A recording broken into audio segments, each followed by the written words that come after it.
আচ্ছা বন্ধুরা, তোমাদের সাথেও কি এমনটা হয় যে তোমার মন কোনো মতেই সেই কাজে লাগতে চায় না যেটা হয়তোবা তোমার জন্য ইম্পর্টেন্ট?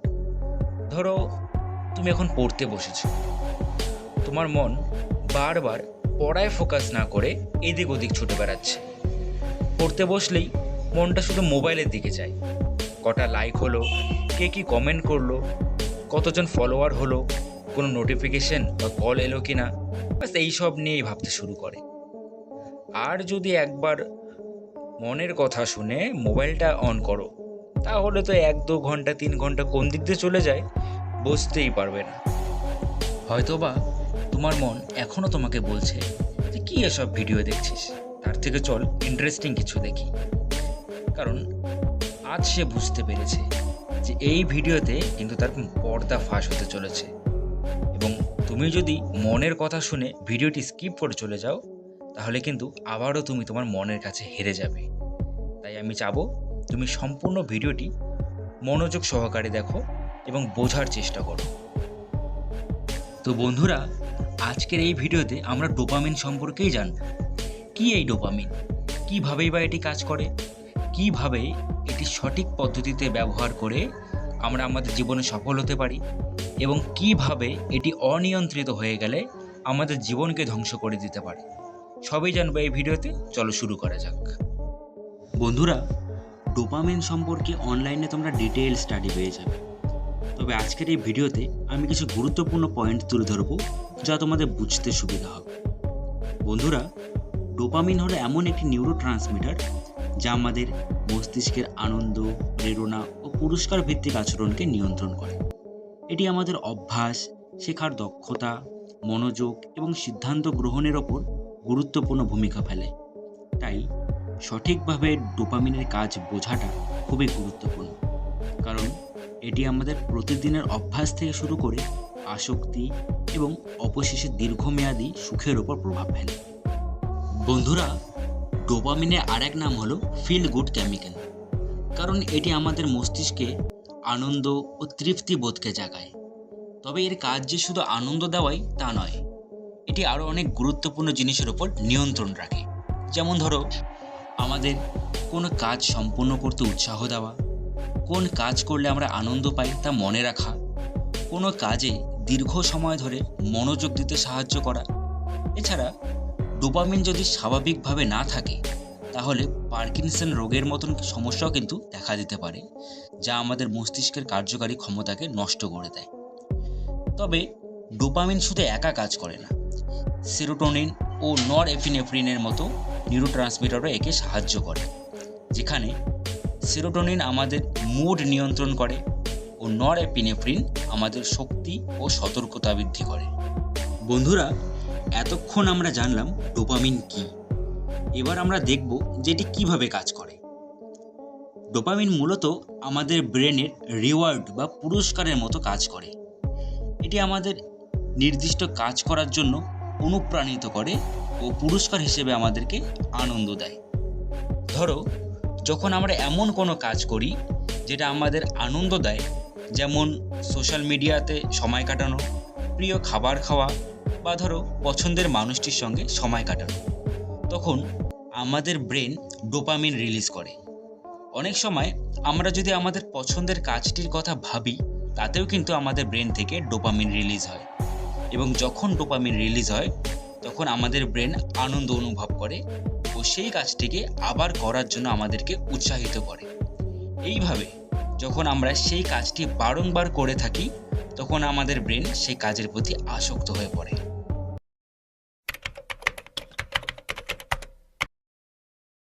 বন্ধুরা, যখন আমরা প্রতিদিন অতিরিক্ত ডোপামিন রিলিজকারী কাজগুলো করি, যেমন সোশ্যাল মিডিয়া চালানো, ভিডিও গেম খেলা, ফাস্ট ফুড খাওয়া, তখন আমাদের মস্তিষ্ক স্বাভাবিক ডোপামিনের প্রতি সংবেদনশীলতা হারিয়ে ফেলে।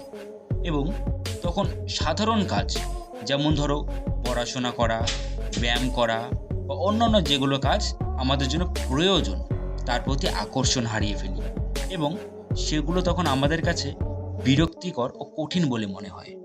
বন্ধুরা, আমাদের মস্তিষ্ক এটি অবুঝ শিশুর মতো, যে এটা জানেই না যে কোনটা কাজ তার জন্য ঠিক ও ও কোনটা কাজ তার জন্য ক্ষতিকর। সে অনবরত সেই কাজগুলোই করতে চায় যেটা থেকে সে আনন্দ পায়। এখন সেটা ঠিক হোক বা ভুল হোক, তাতে তার কোনো আসে যায় না। এবং এর ফলে আমাদেরকে কোন কোন সমস্যার সম্মুখীন হতে হয় তা আমরা এক এক করে জানব। যেমন প্রথমত, আমাদের ফোকাস ও মনোযোগ নষ্ট হয়ে যাওয়া। বন্ধুরা, অতিরিক্ত সোশ্যাল মিডিয়া ও বিনোদনমূলক কন্টেন্ট যেমন নেটফ্লিক্স, রিলস, ইউটিউব শর্টস এগুলো প্রতিনিয়ত দেখার ফলে আমাদের ডোপামিনের মাত্রা অস্বাভাবিক হারে বেড়ে যায়।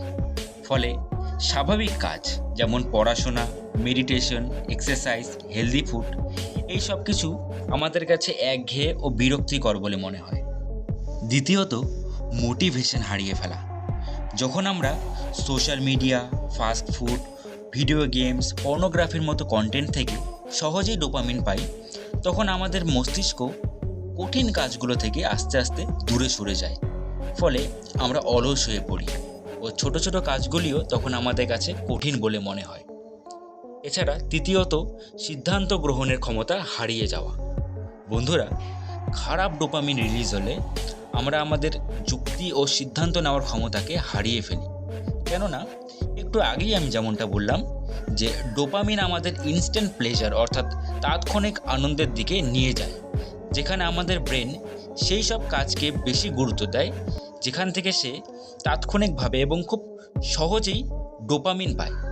এর ফলে যেসব কাজ করতে ব্রেনকে ভাবতে হয়, চিন্তা করতে হয় এবং পরিশ্রম করতে হয়, সেই সমস্ত কাজগুলোকে সে তখন ইগনোর করতে শুরু করে ও সেই সব কাজের প্রতি আমাদের আনইন্টারেস্টেড ফিল করায়।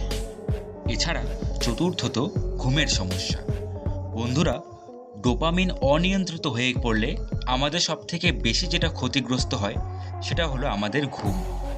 মেলাটোনিন হরমোন, যেটি মূলত আমাদের ঘুমোতে সাহায্য করে, ডোপামিন আমাদের শরীরে এই মেলাটোনিনের উৎপাদন কমিয়ে দেয়। এর ফলে আমাদের ইনসোমনিয়া বা অনিদ্রার মতো সমস্যা দেখা দেয় ও সারাদিন আমরা ক্লান্ত অনুভব করি। এছাড়াও ডোপামিনের ফলে আমাদেরকে মানসিক চাপ, দুশ্চিন্তা, ছোট ছোট কাজে বিরক্তি লাগা এর মতো অসংখ্য সমস্যার সম্মুখীন হতে হয়।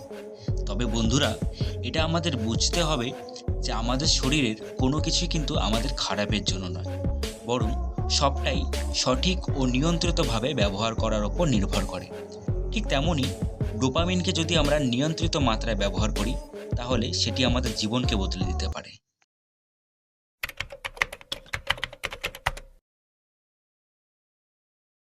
বন্ধুরা, ডোপামিন আমাদের জীবনে মোটিভেশন, ফোকাস ও আনন্দ আনতে পারে যদি কিনা আমরা সেটাকে সঠিক ও নিয়ন্ত্রিত মাত্রায় কাজে লাগাই।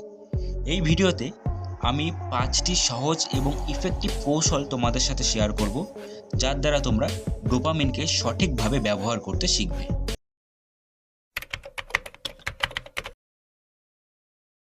বন্ধুরা, আমাদের প্রথম কৌশল হবে ডোপামিন ডিটক্স। ডোপামিন ডিটক্সকে যদি আমি সহজ ভাষায় বলতে যাই তো এর মানে হলো সোশ্যাল মিডিয়া, বিনোদনমূলক কন্টেন্ট, ফাস্ট ফুড ও অপ্রয়োজনীয় আনন্দ যেগুলো থেকে অপ্রয়োজনীয় ডোপামিন নির্গত হয় সেগুলো থেকে দূরে থাকা। আমাদের মস্তিষ্ক যখন সহজেই আনন্দ পায় তখন সে যে কোনো কঠিন কাজের থেকে আগ্রহ হারিয়ে ফেলে। তো এর জন্য আমাদেরকে কিছু সিম্পল স্টেপস ফলো করতে হবে। যেমন ধরো, প্রতিদিন 2 থেকে 3 ঘন্টা মোবাইল ইন্টারনেট বন্ধ রাখা। এছাড়া সপ্তাহে যে কোনো একদিন পুরোপুরি ডিজিটাল ডিটক্স করা, অর্থাৎ সপ্তাহে যে কোনো একদিন মোবাইল, টিভি, ল্যাপটপ সম্পূর্ণ বন্ধ রাখা। এছাড়া তাৎক্ষণিক আনন্দ থেকে সরে এসে বাস্তব জীবনের সাথে মুখোমুখি হতে হবে। বন্ধুরা, এই স্টেপসগুলো ফলো করে আমরা খুব সহজেই আমাদের ব্রেনকে রিস্টার্ট ও রিপ্রোগ্রাম করতে পারবো।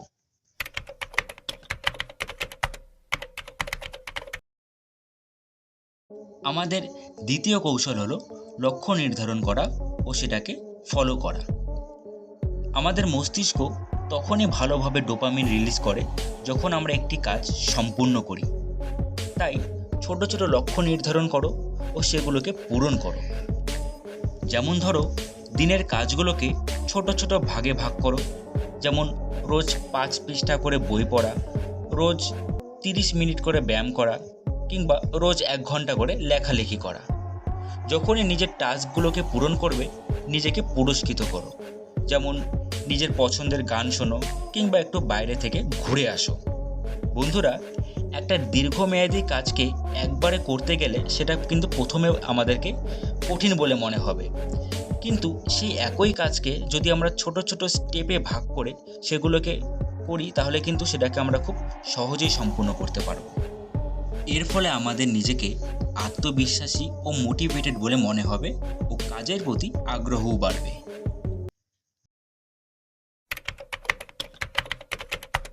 আমাদের তৃতীয় কৌশল হলো ইট হেলদি ফুড, অর্থাৎ স্বাস্থ্যকর খাবার খাওয়া।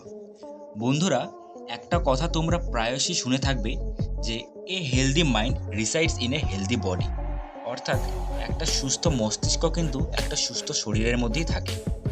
আমাদের খাদ্যাভ্যাস আমাদের ওভারঅল ফিজিক্যাল ও মেন্টাল হেলথের ওপর গুরুত্বপূর্ণ প্রভাব ফেলে। যারা জাঙ্ক ফুড ও প্রসেস ফুড বেশি খায় তাদের ধীরে ধীরে ডোপামিনের প্রতি সংবেদনশীলতা হারিয়ে যায়। তাই জাঙ্ক ফুড ও প্রসেস ফুডকে, যেমন পিৎজা, পাস্তা, মোমো, এইসব কিছুকে রিপ্লেস করতে হবে কিসের সাথে? হেলদি ফুড, যেমন কলা, বাদাম, মাছ, ডিম, পনির, সবুজ শাকসবজি ইত্যাদির সাথে। এছাড়াও প্রতিদিন পর্যাপ্ত পরিমাণে জল পান করতে হবে, কারণ ডিহাইড্রেশন মস্তিষ্কের কার্যকারিতা কমিয়ে দেয়। আমাদের চতুর্থ কৌশল হলো এক্সারসাইজ এবং মেডিটেশন করা। বন্ধুরা, ব্যায়াম ও মেডিটেশন আমাদের প্রাকৃতিকভাবে ডোপামিনের মাত্রা নিয়ন্ত্রণ করতে সাহায্য করে এবং আমাদের মস্তিষ্ককে চাপমুক্ত ও শক্তিশালী করে। নিয়মিত ব্যায়াম করলে আমাদের স্ট্রেস হরমোন কর্টিসলের মাত্রা কমে যায়। তাই রোজ অন্তত 30 থেকে 45 মিনিট ব্যায়াম করো, যে কোনো ব্যায়াম, সেটা রানিং হোক বা ওয়েট লিফটিং কিংবা যোগ ব্যায়াম। এছাড়া সকালবেলা নিয়মিত 10 মিনিট করে মেডিটেশনের অভ্যাস করো। এর পাশাপাশি প্রকৃতির মাঝে সময় কাটাও, যেমন ধরো গার্ডেনিং। এর ফলে তোমাদের ডোপামিনের লেভেল নিয়ন্ত্রিত থাকবে।